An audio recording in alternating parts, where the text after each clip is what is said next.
দাও না ঠিক করে গাড়িটা।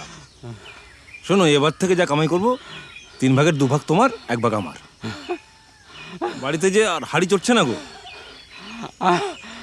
আমি জানি রে, আমি জানি রে বলে হরি, গাড়ি না চললে তোর বাড়িতে যে হাঁড়ি চড়বে না সেটা আমি খুব ভালো করে জানি রে। দাদু বলছি যে গাড়িটা একটু ঠিক করে দাও না। এই তুই তো এতক্ষণ কাকু বলছিলিস, এখন আবার দাদু হলাম কোত্থেকে রে? না না না না, এটা আমি না, এটা আমার ছেলে মন্টা। মন্টা দাদু আমি মনটা। মনটা? হ্যাঁ হ্যাঁ।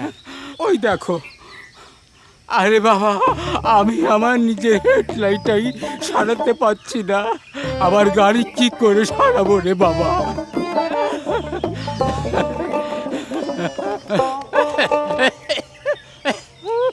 তো এখন যা, আমার অবস্থা খুব খারাপ। জানি রে কেন পদু, তুই শালা ভীষণ কিছু বললে?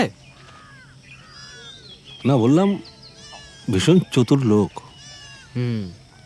চল, এখানে কিছু হবে না। চলো। সকাল সকাল